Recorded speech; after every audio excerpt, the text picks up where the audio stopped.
Hi, I'm Dr. Drew, and this is Dr. Drew After Dark. Please be advised that Dr. Drew After Dark may contain sexually oriented content and be unsuitable for young children. Hey everybody, welcome to Dr. After Dark. Don't forget that phone number, 818-253-1693, to leave us your great voice messages. We have a ton of those today. Christina and I have been remiss. Christina P., welcome. I love you. In terms of getting to the voice messages, so we're going to get a ton of those in. I've got emails galore, so we're going to get to all that today and a couple of videos here and there. And again, support people to support the show. Check out everything I've got at drdrew.com, everything Christina's got at... Christina P. Online. There we go. That's what I'm talking about. And before the mics heated up, we were having a little fun conversation about how... We need to debrief after the last episode. Yeah. So part of this is debriefing that. Yeah. And you said, I feel like Dan Levy in Schitt's Creek. He's always doing this. Oh, by the way, I've done Emily Hampshire's podcast. She's doing a fundraising podcast. She plays Stevie in the show. Okay, I'm not. I've seen it once or twice. I'm not familiar. Totally. You had that after you finish Killing Eve. All right, I'm gonna write that down. Schitt's Creek. It's great. I'm deep in. But anyway, so I'm so excited to be her friend now. Oh. So you were talking about how during this quarantine, we were talking about how we're readers and we're thinkers and we're planners and and neither of us, there's something very strange going on during the quarantine where I didn't read at all. And normally if I had a little bit of free time, I'd consume whatever I get my hands on. And I just, Same. I usually sit down. I write every morning. I was like, I want to write a joke. I'm always creating content, creating things. And your mom's house, yes, we got into that, but that was a forced thing. It was even forced. I'm very not motivated. You were forced to come do the pod. Yeah, like we wanted to produce podcasts very quickly when this came down because it was a duty to our audience. Yes. I felt like we must. Yes. But generally, I'm not motivated intellectually, and I usually am very. So voracious reader, like ideas. I'm oh, and then this and this and this. So I was saying we have to be depressed. It's got to be a certain kind of a depression. And although we don't feel sad, and we don't feel depressed, I think when we look back on this, we'll go, oh yeah, we were a little depressed. But part of this is this is the comedy. Is we're less uptight or something? I was saying before we started rolling is that you and Tom are less uptight. Well, people have been emailing us telling us that this is the best you guys have been on the podcast. You're so relaxed. Tom's not hurried to get on a plane. Neither am I. Right. And I have to say, Drew, in the couple of years I've known you, this is the most relaxed I've ever seen you. Well. I mean, look at the guns out. You've got a bit of a tan. That's true. You're chilling. You're not hurried to get to the appointment. That's true. You used to come in here and you're like, okay, let's go. Come on. And you're like this new man. You're relaxed. That's true. However, to be fair...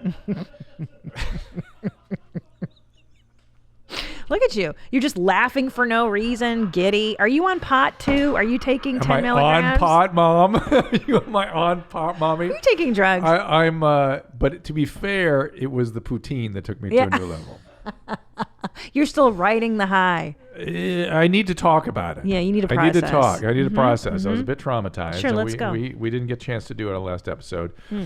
But I was traumatized when I first met you guys, and you had come on my podcast that I did with Bob Forrest, and we talked about addiction recovery and very serious things. And then you need to come on our podcast. Yeah. And you traumatized the shit out of me. Yeah. I spent most of the time like this, like I'm accustomed to doing now. Yeah. But I did not get as far as with the poutine and our commentary about that. Took me to a new level. It took you to a new place. We got to new highs. Not new place, new highs. New lows. Well, lows. Yeah. New depths of my feeling of shame and embarrassment and the fact that you people are ruining me. Yeah, but do you know why we initially wanted you on your mom's house? No, I don't. Please tell me that story. The real true, like when I think about it, yeah, it's please tell me the story. I can't wait. You're the most sane, educated, knowledgeable person that we know. Do you know what I mean? Like you're the doctor that's adjacent to comedy. And so we were like, we got to destroy him. No, we got to take him down. No, it was more like, what the fuck is going on in these clips? That guy must know. You come here.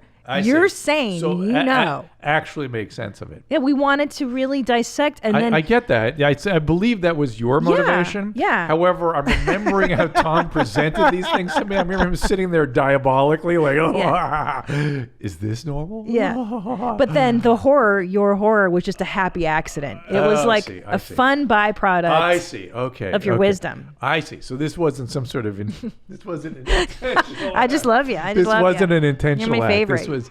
This was a byproduct. You're my favorite. So since poutine. Since poutine. Let's talk about it. So this is a new level of what? Disgust? Of sustained horror. But horror isn't the right word. Disgust, shame. It's kind of a mixed bag of feelings of disgust, shame, embarrassment, disbelief, curiosity. Yeah. Always in the intellectual curiosity is the underlying thing. I want to hide. Yeah. But I'm laughing. Yeah. Which is even more embarrassing. Yeah.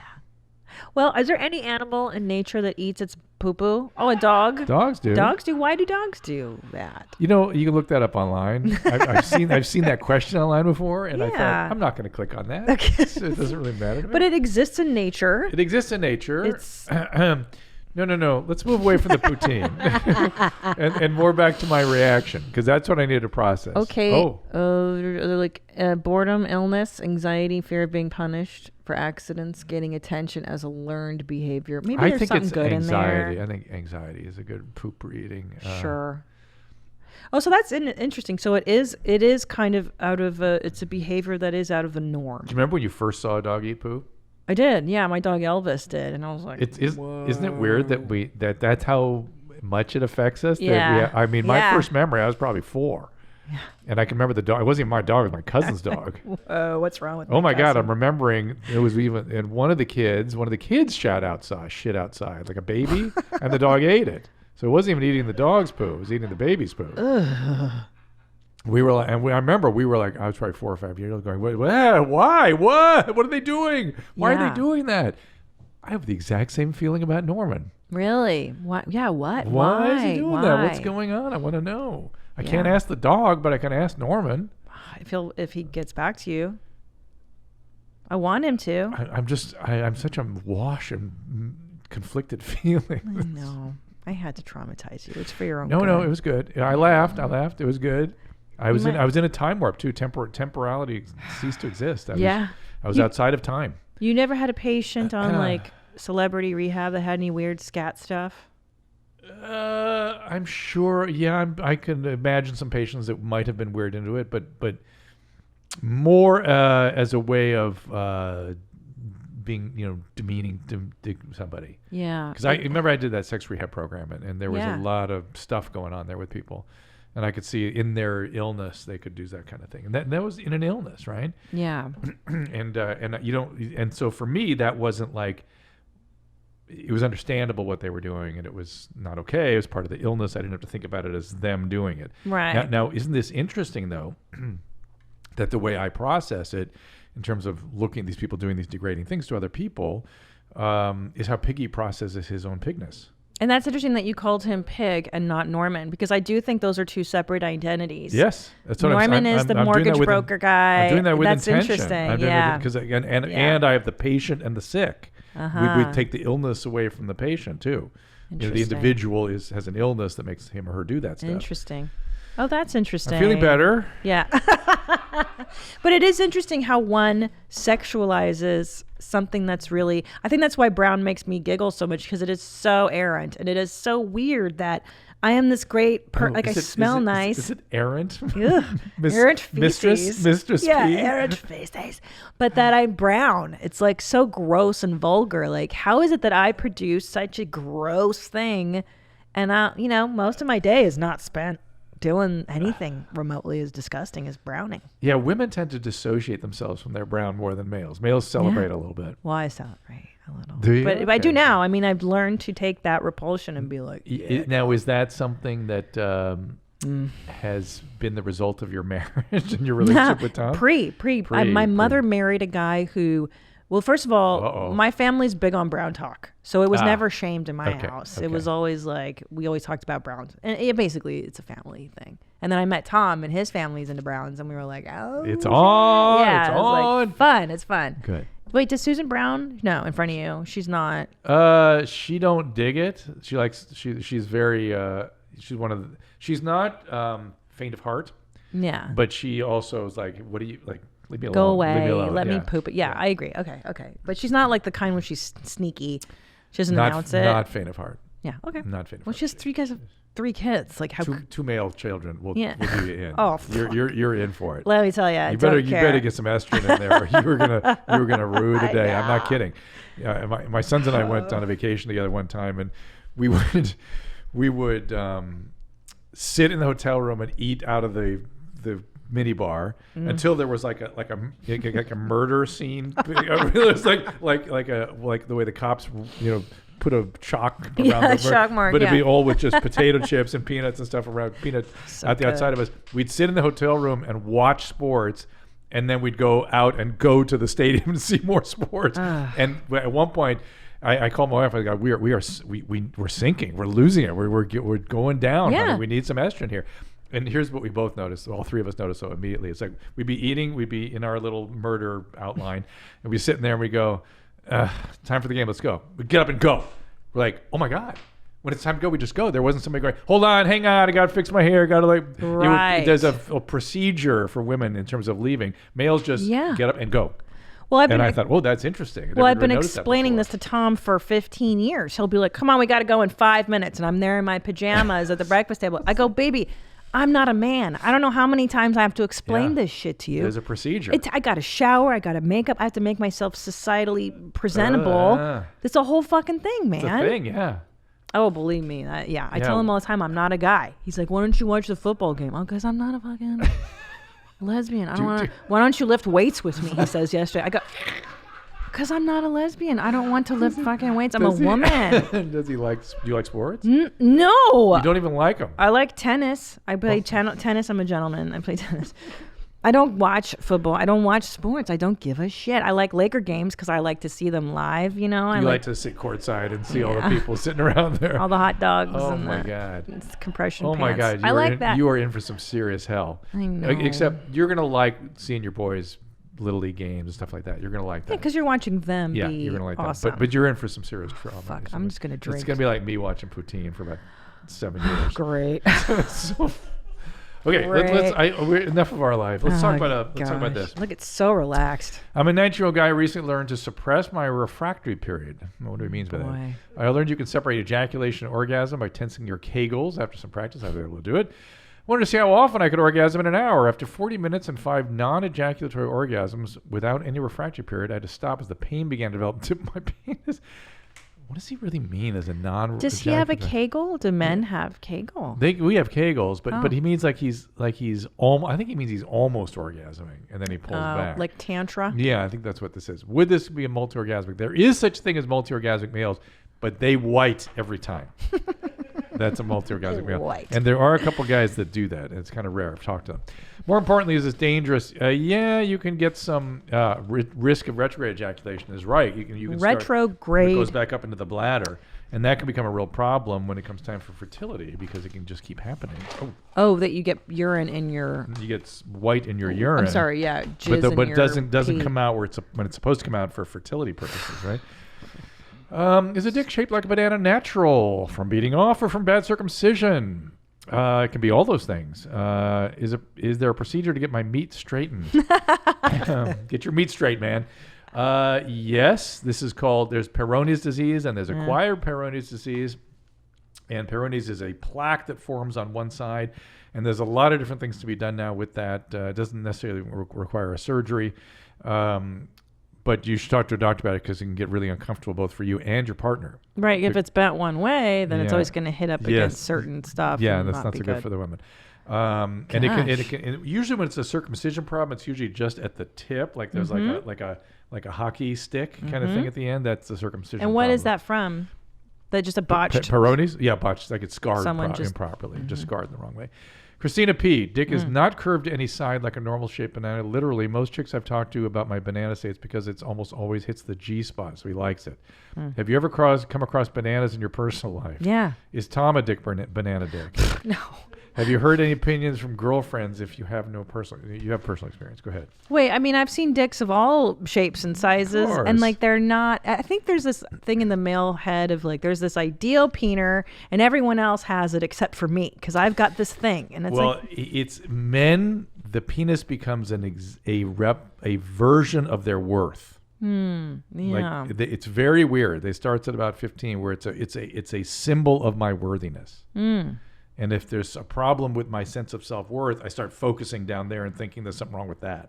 Oh, wow. Right? Because it really doesn't pencil, as you say, not pencil dick, but there's no scorecard of the perfect penis.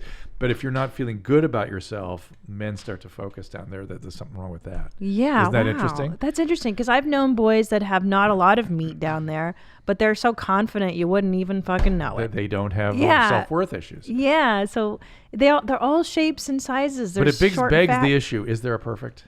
Yeah, there was one. I had one in San Francisco. Yeah. I left my perfect peener in San Francisco. There was, yeah. The ideal exists everywhere, Drew. I mean, I'm not an ideal. Men are really you're really helping men with this one.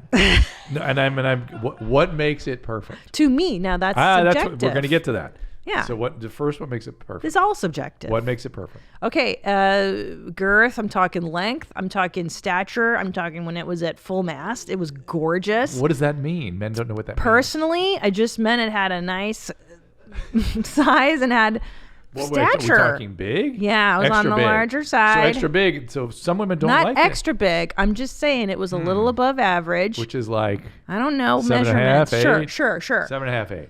Sure. And it wasn't a Coke can. It wasn't too girthy. Now, however, would I want to marry that peener and have it all the time after babies and shit? No freaking way. Too big. So when I was like 20, whatever, having that guy was fun for a minute, but you don't want to marry. Do you feel compelled to notify said penis owner? No. Did you say, hey man, that was a good one? I did actually. Wait, no, I did. In the 90s, I fucking was like, we got to take a picture of this dog because this is amazing. You need to take photographic evidence of this because when you're older, you're going to be like, this is a fucking jam. Men do this shit, you know. Well, so I had one of those old-timey clicky from the 90s, the disposable cans. We just took dick pics of him in my kitchen, forgetting that when you get them developed, a human develops them. And we're like, oh, like this person was like, what up? Well, but back then it was like a machine. It's a machine. It was a booth. And and we got rid of them and tore up the negatives back then because we're like, you can't keep this shit so you're not helping men that much. So they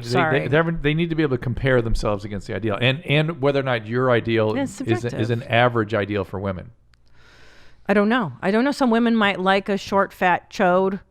Did I use that word correctly? Some women might like it long. I don't like it long. It just doesn't matter. Listen, because it hurts. Long hurts. I cannot assuage anybody's. Let me tell you something. I don't believe in assuaging anybody's insecurity. The fact is, I understand, but men really don't know. And there's such a range. But just by giving them a description, I guarantee you, young men will feel better about themselves. So what's the description? So there's sort of an average length to width ratio. It doesn't need to be. What is 6? What's the length to here? Like 7.5, 7. That's like that. You got those Drew hands. I got too long. What I think from here to here. That's about 6.5, 7. What's that? 6.5, 7. Get us a ruler. Yeah, let's say 7 for the sake of argument. I would say that if it's at least a 6er, right? And about as wide as long. Yeah. You're fine. You're doing the job. And is there anything about the presentation? No. The cut or anything? Don't give a shit. Although I've never had so it really is only the girth to length ratio and the ultimately. And the balls. I personally don't like a set of fat sloppy nuts. I like them high and tight. That's just me. Now there are some women that love fat balls. I don't know. I'm not one of those ladies though. Mm-hmm. But it's all subjective. Right in. You know? Again, it's drafterdark@gmail.com. To let us know if Christina's speaking the truth. I am speaking the truth. What for you? What is Christina's truth your truth? Resonating with you? Yes, because men, I remember what it was to be a young male, and you're very confused. And I did not have a lot of insecurity about stuff, but you're like, I don't know. How do I know? How do you know what's normal and what's not? Or What's normal is the main preoccupation of young males. Of course. But then what's good or okay? Okay, I'll tell you what. The anomaly was the guy with the perfect peener. That's the anomaly. Much like humans.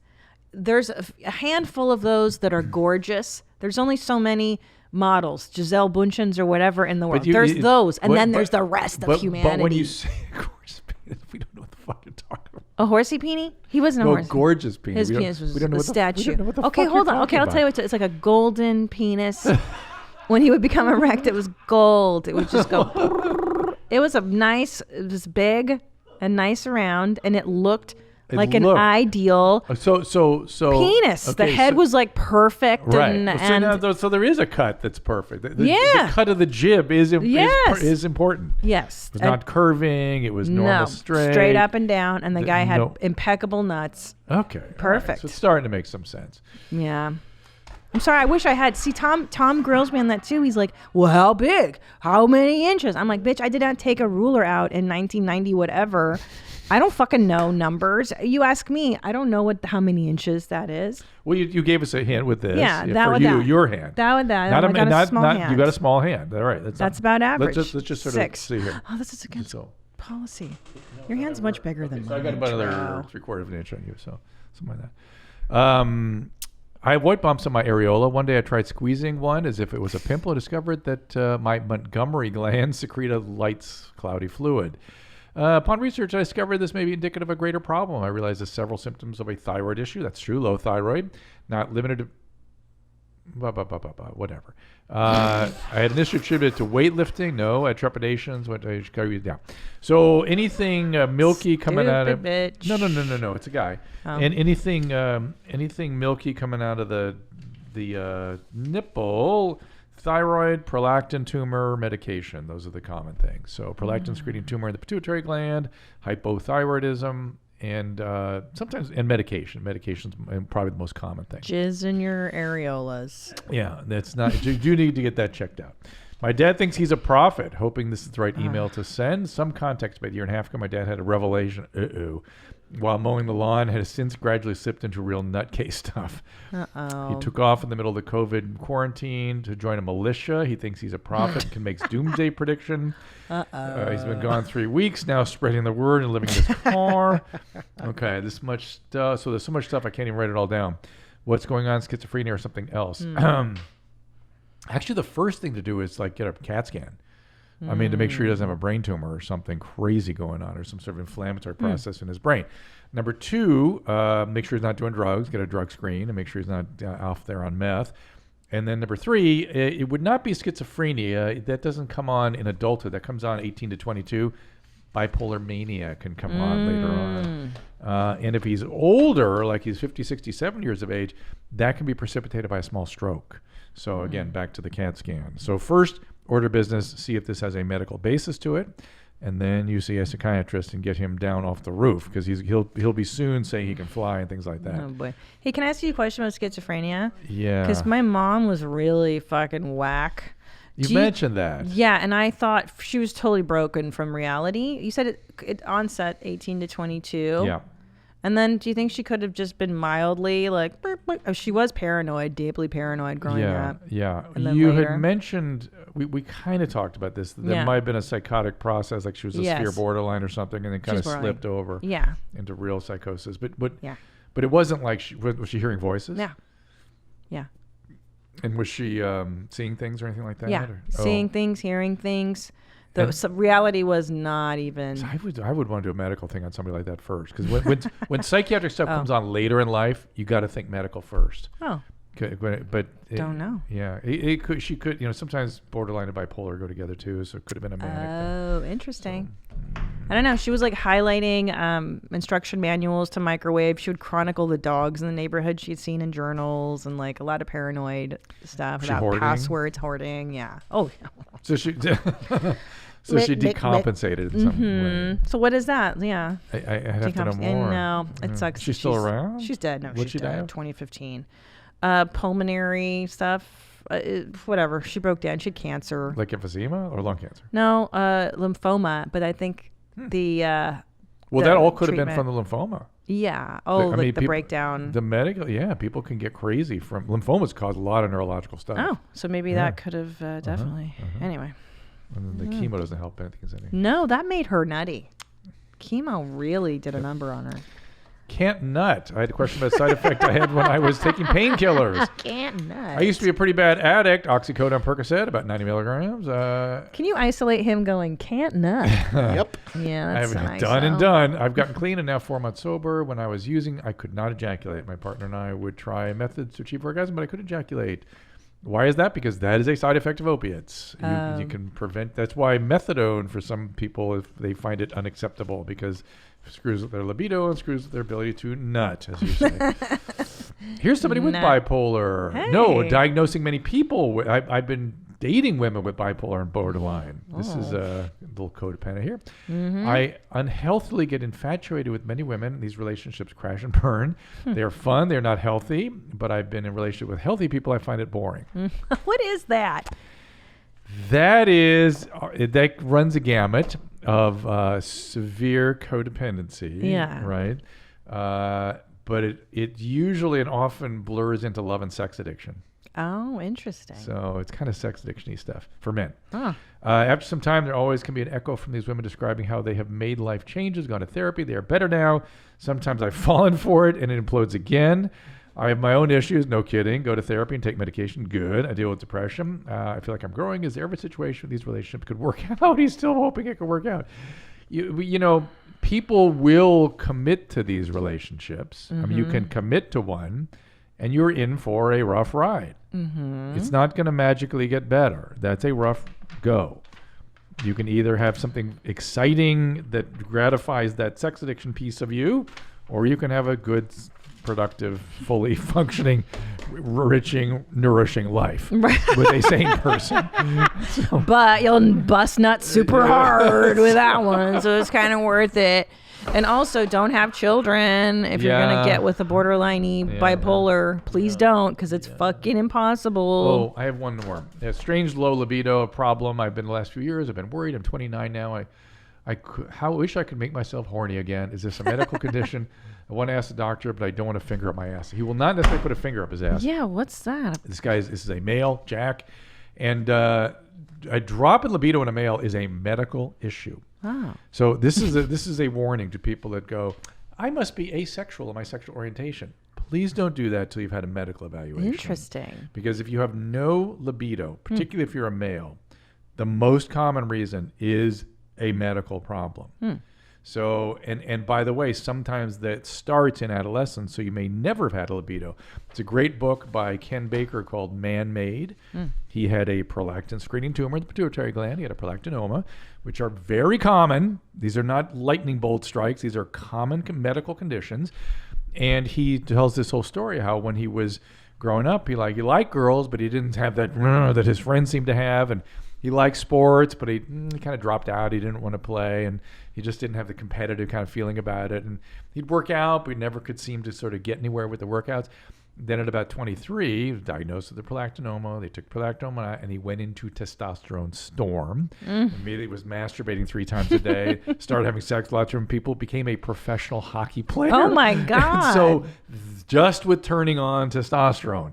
So please, everybody, these are common things. You know, I'd like to transition just to feel what it feels like. Well, funny you would say that. One of the most, when I've worked with female to male transsexuals, so male transsexuals, they will always comment about how much they didn't understand what men were contending with. They usually will apologize. I'm sorry, I didn't. Is this what you? And actually, Chaz Bono said to me, he said, "Love Chaz. He's great." And he said, it made my eyes glue for boobs. Like he kept looking at, he couldn't not look at boobs. That's hilarious. Made my eye glue for boobs. And I thought, yeah, when you're 14, that starts happening. Yeah. And what is God thinking that he does that to a 13-year-old or Yeah. a 12-year-old? Yes. Turns on all that stuff. And that juice, and then they're supposed to deal with it. And so transgender men are often a good source of insight into how different this biology is and how Usually they're apologetic, like, "Ooh, I know, I'm sorry." I didn't The know." aggressiveness and the horniness. It's just like, but that chills out with age. Yeah, like Yes, a 50-year-old man is yes. kind of like a woman, kind of, right? How dare you? First like of a all, 40-year-old woman. How dare you? Secondly, first of all, No, I secondly- mean you're secondly, rational as like a woman. I'm the saying edge comes off, right. For You're sure. more like reasonable. Well, yeah, and then you can relationships seem more interesting and stuff. Yeah.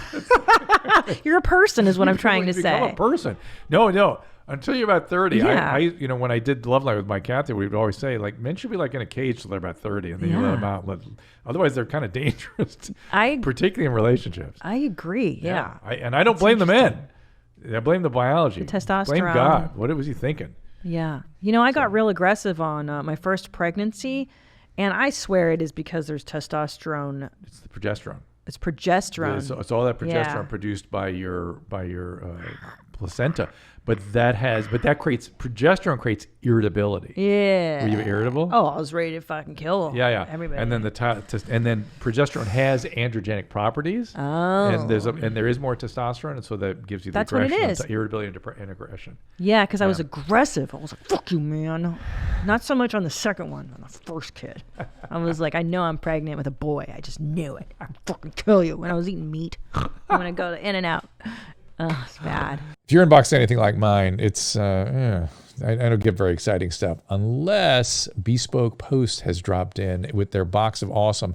Then there's plenty of reasons to get excited. No matter what are into, they have got it at Bespoke Post, the box of awesome. I was just on the website. They now have a new cigar setup. Oh my God, I can't wait to try this.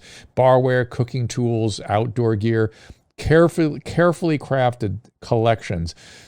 Just for you. You take a quiz, and the boxofawesome.com has a quiz there, right? And your answers help them pick just the right stuff for you. Then they release new boxes every month, ton of different categories. So there's always a reason to be excited when they drop into your inbox. It's free to sign up. You can skip a month or cancel anytime. Each box has about $70 worth of gear, but only puts you out about $45. So get 20% off your first monthly box when you sign up at boxofawesome.com. Enter the code DREW at checkout. That is boxofawesome.com, code Dr. Drew for 20% off your first box. It's awesome. You're going to love it. Let's see a video. What do we got here? New bitch stalking me. Sounds like a great place to go. New bitch stalking me. Yeah. Yeah, so Drew, tell us if you could pinpoint what exactly is wrong with this. I hate one. when Nadav starts with something like that. Oh, no. Go fuck every whore. Yeah, the whore. The whore that, she came to fuck you. I never had no man in my life, bitch. Oh, how did the bitch find you? The bitch couldn't have fucking known you. The bitch must have been after attacking me. What? She didn't know who the fuck you was. She didn't know who the fuck you was, bitch. She got jealous. I'm not having. Can I tell you, I'm still hung up on the production value. Like, yeah, it in looks the like dark. Yeah, I like it with just the little flashlight on the teeth and mouth. Which Right is there. Always a good place to focus when you got one of these folks. Can't see her eyes. It is a she, is it not? Yeah. Mm-hmm. I think that's what I'm hearing Don't about. you dare gender. I'm just curious. She got jealous that I stole her man.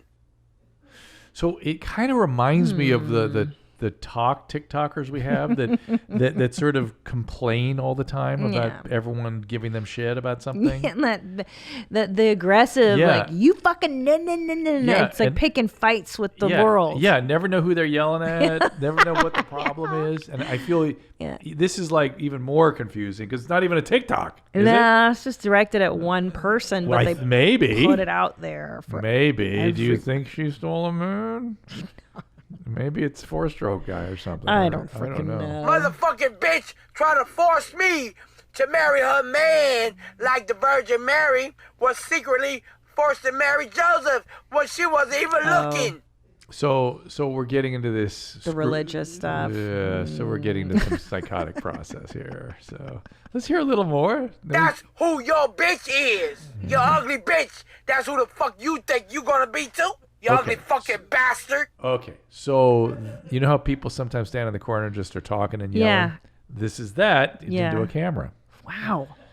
Wow. So she doesn't have to leave her house. She can do it in the dark. Right. Easy street. Do it in your tent. Great for quarantine, yeah. Yeah. Now, religiosity, my mother did that too. Towards the last few years, I guess she was like into the Bible and highlighting and Bible. That's cookie shoes. That's it gets crazy. A little bit of this, yeah.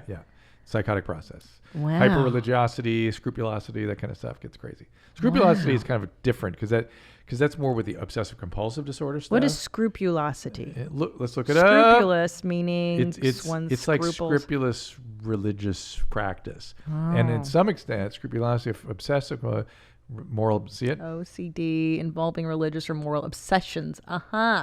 Overly concerned that something they thought or did might sin or violation of religious moral doctrine. Yes. And it's my mother was like. But that's an interesting line. I mean, you don't want to violate people's ethical principles and their religious beliefs, but if their OCD causes them to be excessive with it, then you try to intervene a little bit. Yeah. Wow, the human mind is so interesting. That this is like just meat and cheese and there's wires and but why we don't make more of stupid shit that's going on in the world and believe it to be somehow rational or rational discourse. Yeah. There's a lot of non-rational stuff. Well, you know why? Because it's considered you're crazy shaming somebody. You're not taking their opinion into these marginalized voices need to be given credit. I am telling you, if you are outside of critical reasoning, critical is the word important in there, because reasoning gets distorted by all the rest of our systems. Yeah. Like you can reason it's a good idea to go shoot heroin. Right. That's distorted. That's not critical reasoning. No. That's reasoning. It's motivated reasoning, which is mostly either people are reasoning from conclusion or reasoning from some feeling they're having that motivates them to develop that reasoning. That's distortion. Right now, but critical reasoning is staying with dominance. The facts and the logic. I know feelings given No, dominance. but your feelings are, if you feel like it's true, it's true. That is feelings not are true. the case. Your feelings I know it's not the case. This is what people are getting screwed up about.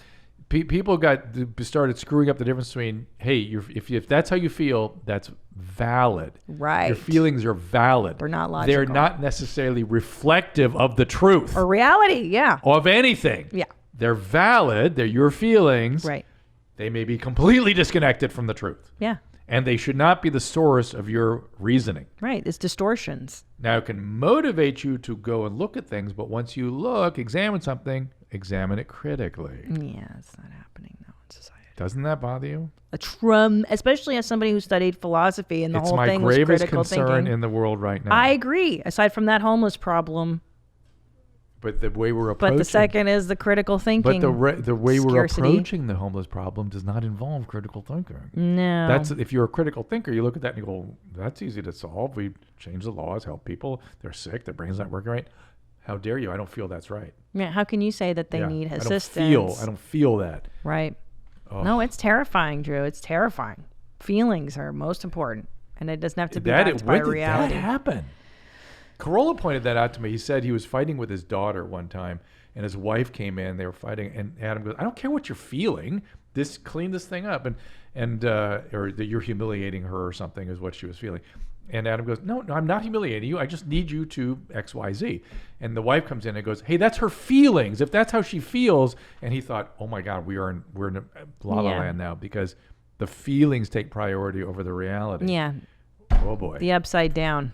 We are in the upside down. Yeah, and people can't handle negative feelings too. God forbid they should feel a negative feeling. They can't handle it. Then that's got to be projected outside. Yeah.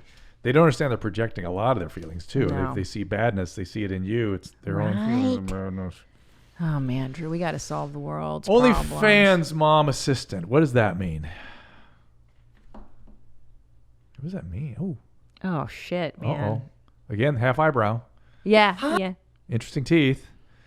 A little underweight. Here we go. We're just setting it up that way.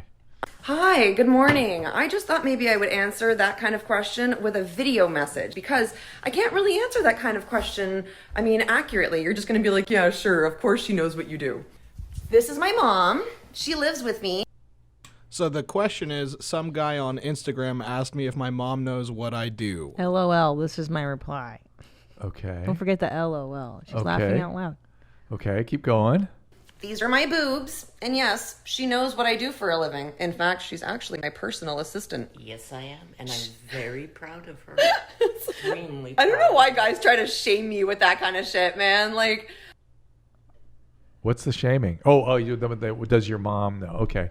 What does she do? So she has an OnlyFans account, which again, is that grammatically correct? I feel like it should be Fans only. correct. OnlyFans. I understand OnlyFans of is the rest of the sentence, but just the phrase is it's fans only. Or they need a preposition. Yeah, there for you go. OnlyFans. Right. It's grammatically incorrect. So the point being, this girl does some stuff where she shows her titties to people that pay to see them, and they're like, hey, does your mom know you do this for a living? And she's bragging that, yes, my mother is my manager, and the mom's like, I'm so proud of her. okay. I am very proud of what I do. I'm very successful at what I do. My mom is very proud, and she is very successful. I'm her biggest fan. Oh, So, fuck you, first of all. But, also, hi! she's funny. I like that. But I don't quite know what's going on here.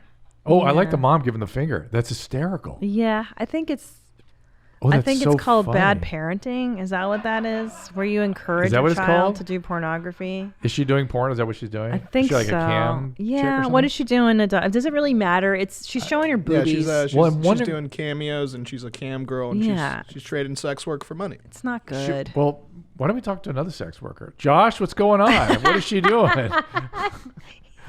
He's hung up his sex work. What? He's not really doing them anymore. From what I I saw some videos. Oh, you did. That's actually not You did? true, Christina. The quarantine sex work I've continued quite a bit, as a matter of fact. We have What? Quite the You backlog. need to see What's the videos. Wait a minute. Are you going to tell us about this on YMH? we did an hour Yeah, on it. we've discussed it. I never said that I All right. wasn't doing it during quarantine, but this woman is on OnlyFans. She is, I'd imagine, doing probably stuff at the lower end of things, like showing her tits and maybe rubbing one out. once What in is a while. what is the higher end of I things? know. I'm What does like, that mean? Oh, the higher end of things is like, getting fucked and Oh. showing So she's- a gaping and beeholes. Okay. and Okay. stuff Oh like yeah. that. Yeah. Okay. Okay. You asked, I don't know. I did. I asked. My fault.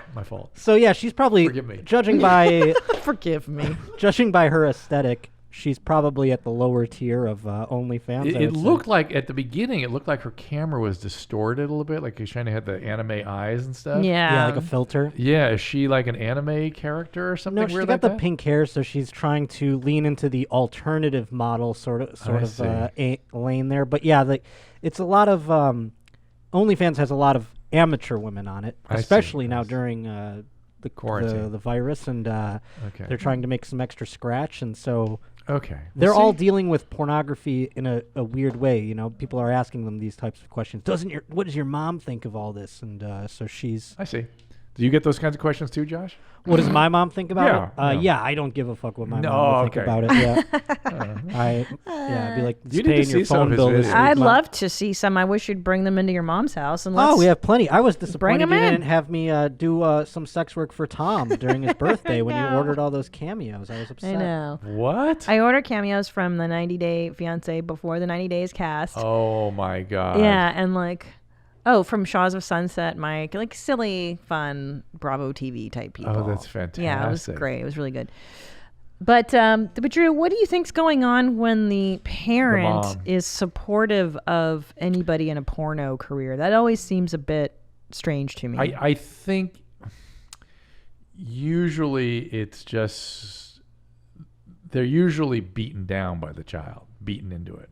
Like I remember when Farrah Abraham's mom Yep. was sort of supportive of it, and I thought, you're going with it because she's not giving you much of any alternative, and if you attack it, they end the relationship.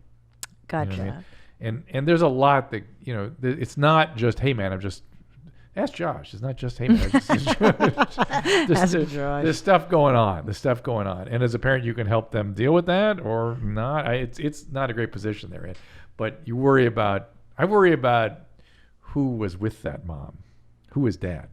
Uh-huh. I think that's the more bigger where your problem is.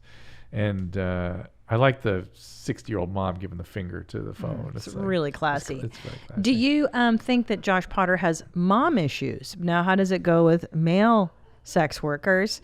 it's more complicated with men. It's Josh.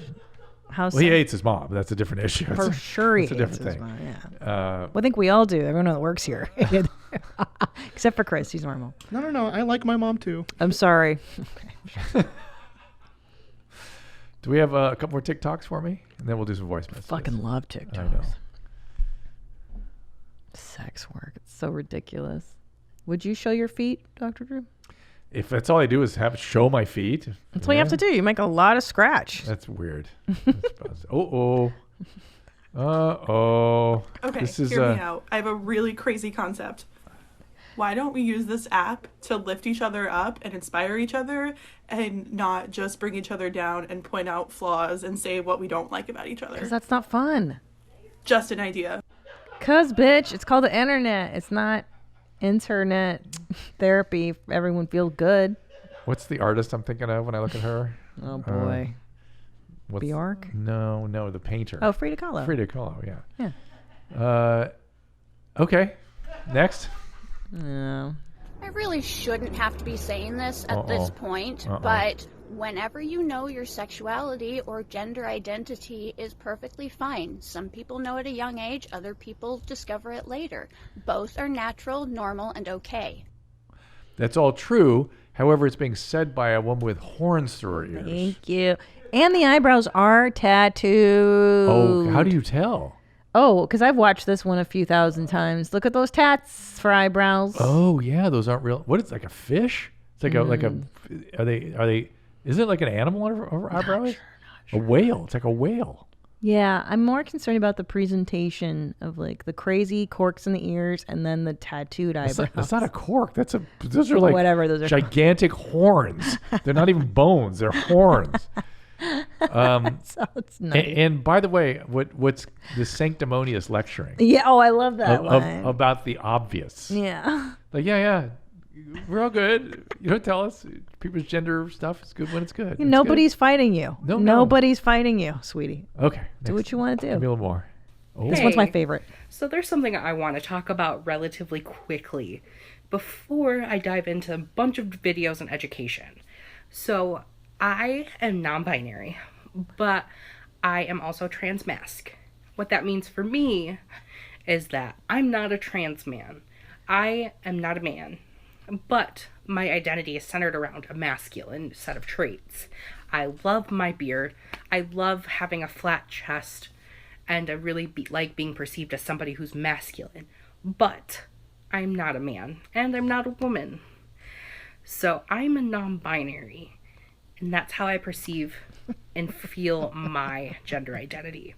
I have been using testosterone to medically transition for about 5 years at a lower dose. Yeah. And that's what's made my body into the way that it's supposed to be today. There are so many other non-binary identities, and I can't wait to share them all with you. So you should know, you don't have millennial children like I do. Yeah. That's how to achieve high status. That's somebody that would be highly elevated and sought after. And because I saw this and I was like, what the fuck did I just see? I don't even understand what was said. No, that is someone. That's someone. So that is a female who is now a trans male. So it's taking testosterone. Correct, but she's not identifying as a male. She's transmasc. Right. So she likes some of those masculine features, but not all the way to male. Okay. And she likes the beard and the no chest, but she doesn't want a deep voice or muscles or lean out. She wants to whatever. She likes to have a kind of mishmashy. They what do you call it? They? They're non-binary. Yeah, and so that stuff is highly reinforced as status. That's like the coolest. Yeah, that's cool. That'd be the equivalent of a rock musician when we were kids. Oh, okay. Like so somebody played the guitar and did it. Right. Like smoke pot. Perry Farrell. Yeah. Of Jane's Addiction was my transmasc non-binary person. Perfect. You're kidding. So everyone. And before that, it would have been like Paul from the Beatles. Sure. Yeah, well, right. Yeah. So what you're saying is, but then I also kind of aspired to be like Perry Farrell or like whoever, Susie and the Banshees. Right. So our children, our teenagers, like. I'm non-binary, I'm trans-masculine. They don't necessarily aim to be like that, but they aim to be around them, and they get status from having them as friends and things, and being an advocate for them. Oh, that's the that's the posturing of like, this is the right ideal, and if you're not into this, you're wrong and you're evil. It's more that this is somebody who's honestly expressing something profound about themselves that they could not have expressed in another period, and I'm an advocate for that. Yes, very good. And that may be true. Yeah. And okay. Yeah, I mean, now let's get on with what's for lunch. Right. That's sort of how that's what I sort of feel about it. Right. It's like good on you, great. Right. So I'm just trying to understand what she's trans-masc is like. I am masculine in some regard, but I like these particular masculine traits, but however, I won't identify as male. Yeah. Gotcha. Not going all She'll the way. keep her vagina. Apparently. And it's whatever combo, and she's right. They are right. And it's interesting. You kind of feel okay calling this individual they, right? I think that's what they would want. They would want that. But when you really start breaking down all these different gender categories, there's a whole bunch of them. I know. And it gets confusing. And I apologize if I don't use right terms in regard to anything. Everyone should express their true selves. My fear is, as somebody that's practiced medicine for a few years and worked in psychiatric hospitals for a time, that the arc of this will not play out quite the way people wish it would. Which means? There will be lots of problems with the hormonal therapies. There will be changes in how you feel about things.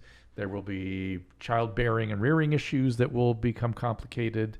And people will, and that's okay, but it will not be a straight line. Like, that's my identity, and boom, there it is. Yeah. It will be an evolving thing that you'll feel different about when you're 50. Yeah, and I have a question. So I understand sexuality and how do you gender expression. Yeah. I'm assuming gender expression then is fluid as well as sexual. Is it fluid? It can be. So in 10 years... But people don't think about it so much that way. They think in terms of, no, this is a complex process that I'm coming to terms with, and this is my full gender expression. Got you. But that's you're making the same point I am. There's some fluidity with time over this. So they might in 10 years be like, oh fuck, I'm not trans-masc, I'm more feminine, and she's taking testosterone for the last. Has that messed with something about what's going to happen then? That's right. And how young do we start these kids on? Very complicated. Scary. I'm glad I'm not making those decisions. Right. Because I would be reluctant to give it to like a prepubescent. A 9-year-old should not be making a decision about the rest of their life. Yeah. I could not have made a decision about the rest of my life at 20. Oh, 28? Yeah. I barely could. And so, but if you don't treat them before puberty. Yeah, they suffer. Yeah. And I've seen some, particularly female transgenders that were treated early, and they're great. Yeah. They clearly made the right decision. So the job of the doctors are to figure out who is this right for. And that's, at this point, almost impossible to figure out. It's complicated. Yeah, very complicated. We got one more talk for us? Give me another talk, and we'll do some voice messages. You're into the talk. I'm into the talks right now. Love the talk. Uh-oh. Uh-oh. Uh-oh. Yeah, you don't have to hold on now. It's probably too hard for you. Oh, no, you can't see it. Because it's on the inside. So that woman's going to lose her leg. On the other side? They're going to get infected, and they're going to have to see that other leg, how infected it is. She is going to go too far one day, and they're going to lose that leg. There it is. And this is that life in that car packed with shit is what our government is defending people to do. Right. For her to die of her mental illness. Right. As opposed to go, hey, you need a hand. You need to We need to put you in a structured environment where we can take care of all this, and you can live another 10 years as opposed to having your legs amputated and then ending up in a nursing home. Or homeless, because how do we know she has somebody to care for her? Because they don't want to do paternal laws that are considered... It needs to be a paternal... You do not find that in any other country on earth. Yeah, and we're rich. Only the great country of the United States protects those illnesses, guards against anybody doing anything with those illnesses, and then so much could be done. And her happiness could be enhanced 100-fold. But is it the perception that mental illness is not a biological illness? There's that, and the perception that somehow agency is completely independent of your brain. Right. And when your brain gets sick, your agency's fucked. Right. That's the way it is. One more. I'm sorry I said if I was black, you can't see me. I didn't know that was racist. So please forgive me and leave me alone.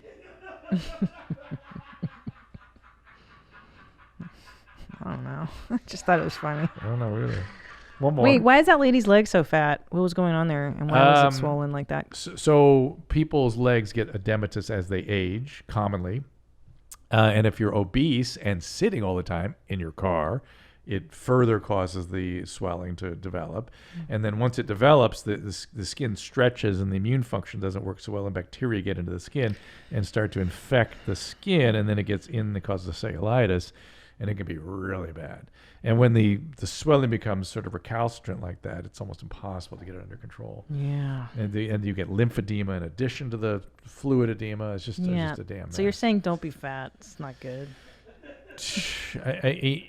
Listen, an average fat person wouldn't let that happen. They'd wear support hose. They'd walk around. You know what I mean? But if you have mental illness and you're afraid to come out of your car and you're hoarding the people, so no. Let's hear some voice messages. This one, this show's a downer compared to last Is show. it? Oh, well, let's talk about Let's do poutine. some. Okay. No, let's talk Hey about guys, so basically the question that I want to ask Drew, yes, it does pertain to coming. Story time. Thank God. When I was 14 years old, I was shot with a .22 caliber bullet. Just a mild house accident, but got shot in the stomach. Wow. Hit a few internal organs. Of course. And the bullet ended up in my spine, in my thoracic vertebrae. So throughout all this, I had to have a few surgeries, and because of which I had to have a catheter put in me. And my question for Drew is, why can't I come hard anymore? Oh. So I was 14 when it happened, and I was in the apex of my coming career. I was shooting loads left and right. I could probably shoot it across the room if I really wanted to. When your sons are 14, I want you to think about this. Ever since I've had the catheter, ever since it came out, I guess, it just kind of flows out like a lazy river. Yeah. So I wanted to ask him, is there still like a piece of the catheter in me, or is this pretty common? So this is not about the catheter. The catheters, people have them in, they have them out. It's no big deal. That doesn't do any of the stuff. This is about the spinal cord injury, I suspect. And so you need to go back and see your doctor. Also, you need a full endocrine workup to see if anything else is going on. Yeah. As I said, changes in libido, changes in orgasmic function, that's medical in a young male. So I'm sure that's something to do with the gunshot wound. Exactly what, I'm not sure, but something. Well, I love that his concern is that, I'm not coming as hard as I used to. Like, all of that shit, and that's your concern? You're not shooting ropes like you really? Have I not taught you this is the male brain? I know. Since we've been... it's hard to get it. If your brain doesn't work like that, it's hard to get it. It is hard. How it works. That's all they're thinking about. Fucking A, man. How do you guys achieve anything? It's unbelievable. Why do you guys control society? That's stupid. Yeah. That's silly. You guys don't have the space up here for anything other than come. It's because it also creates aggression, and then by the way, so it gets converted into I need to do stuff so I can get access to females. Oh boy. That's sort of how they. That's why you build buildings and create empires. Because then I'm creating a hierarchy where I can have access to more. Get laid, yeah. Wow, you guys are fucking ridiculous. It's not good. It's not good. What's our motivation? What's women? Just connecting and being awesome? Well, loving? Being awesome, loving.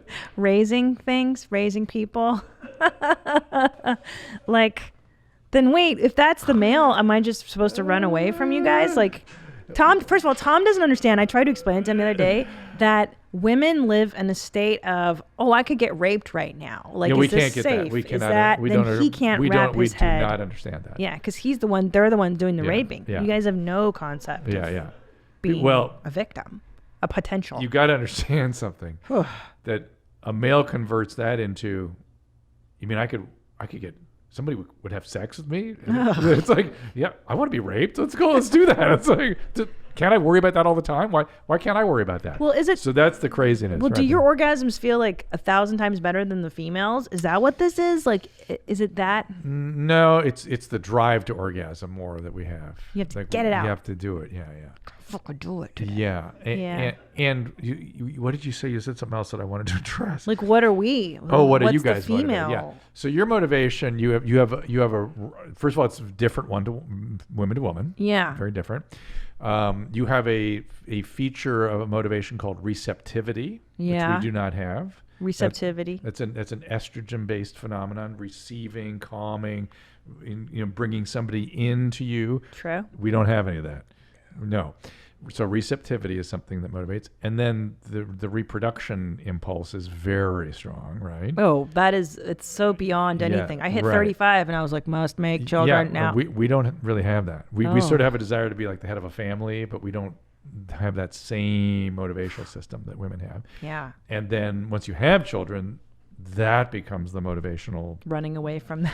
Yeah. Hiding from them. Right. No, protecting and all that stuff. Yeah. Oh my God. And Maternal it's a fierce motivation, right? The men have, but not the same ferocity. Yeah. And then in terms of, then you have this, and then we're all the same everywhere else. We're just talking about motivations that are sort of different and a little bit elevated because of our biology. Yeah. Because this whole thing of like, there are no men, there are no women, blah, blah, blah, like where everyone's non-binary. Well, I do feel like until I had children, I would buy that argument. I would 100% be like, there is nothing essential to being a woman. Because before I had children, I was like, dude, I do everything dudes do. I'm a fucking comic. I study philosophy. I'm a dude. And then I had babies, and and I was like, oh no, I'm a woman. I changed my mind. Wait till you have a female child. You'll see how vastly different that can be. Next lifetime. Oh, that's it. You're too done. old. No way. Shop is shut. Really? 2? I'm 43 years old. I can't. You just did one. You just did one. No thanks, dude. 3 is like, I don't know how you guys. It's saturation. I know. Oh. Yeah, I know. No. Yeah. Well, you're in for trouble if you Fuck have just that. 2 males. Get ready. Get ready. For the jizzing and the. Just all the stuff. We'll talk as it goes so on. much cum in my house, huh? Ugh. Do you address it when they start masturbating? You just let them cum on everything. Yeah, let it happen. So another voice message, please. Let's do this.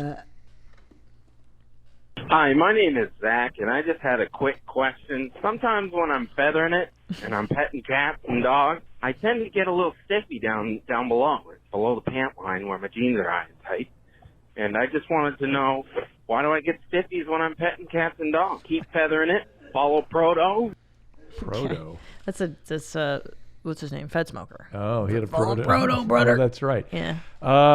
Yeah, I don't know what your thing is. It's not a fetish. I don't don't know, worry. man. It's just men get erections from everything at a certain age.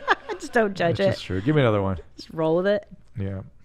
Hi, Dr. Drew. My name is Owen, and ever since I was a little kid, all the way through high school and into college, I did not know how to make myself burp. I could not manually burp. Burp? Big Anytime problem, that I yeah. did, it was just completely random. Yeah. And then one day I had a Mountain Dew at college, and I was suddenly able to burp, and I've been burping ever since. Wow. So I was curious as to why that might be. I've never been able to find an answer. Okay. So burping is sort of smooth muscle stuff, right? It's not under your direct volition like your hand or your skeletal muscle is. And it's something you have to kind of, much like holding your urine is something that's kind of has control a, it. you can, but it also has an autonomic, like if you're scared, you can suddenly release your, you can pee. Yeah. There's autonomic and a non-volitional components that you have to kind of get a feel for, so to speak. And if you can't swallow air, which is a skill, you have to learn to swallow air. You can swallow carbonated things and then learn to expel it. But you might also have a tight gastroesophageal junction, which has to kind of be able to loosen up to let the air out.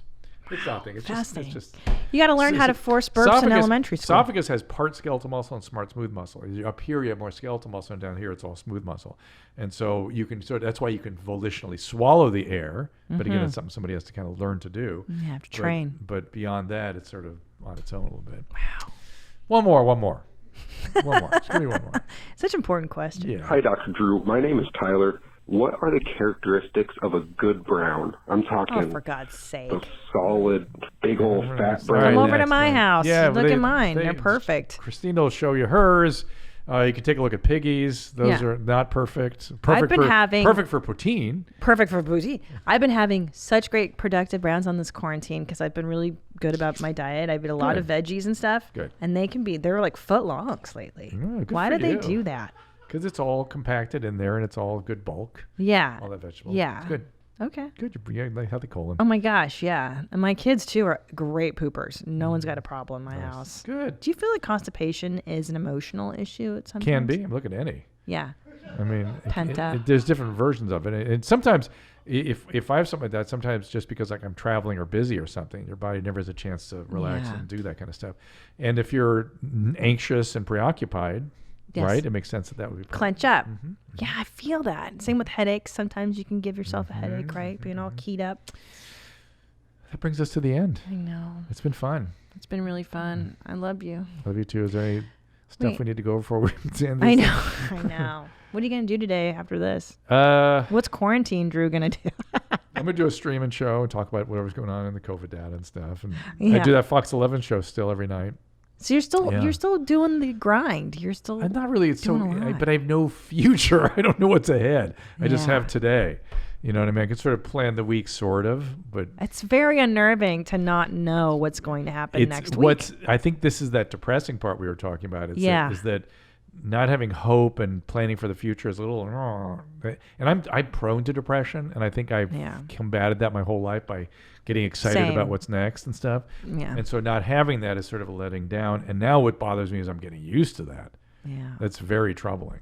You're just feeling kind of like, Yes, today. Go to the Yeah. I find myself holding back on excitement. The first part of this quarantine, I would get pumped about like a documentary, like the Beastie Boys documentary or something. Like I'm not, or a recipe. Now I'm just kind of like, what's the point? Let's wrap this thing up, everybody. Where should people go, Christina? Oh yeah, Christina P. Christina Online. P. Online. Go to drdrew.com. Check out all the pods there, and we appreciate being part of this and support the people that support us. Please, we want to keep doing this, and we appreciate it. So we'll see you next time. Bye, mommy. All conversations and information exchanged during participation in the Dr. Drew After Dark podcast or interaction on the drdrew.com website is intended for educational and entertainment purposes only. Do not confuse this with treatment or physician medical advice or direction per se. You must always follow your medical professional's advice and direction. Nothing on these podcasts or posted on this site supplements or supersedes the relationship and direction of your medical caretakers. Please understand, I am not playing the role of physician in this environment per se. I'm educating. I am a licensed physician with specialty boards in American Board of Internal Medicine and American Board of Addiction Medicine.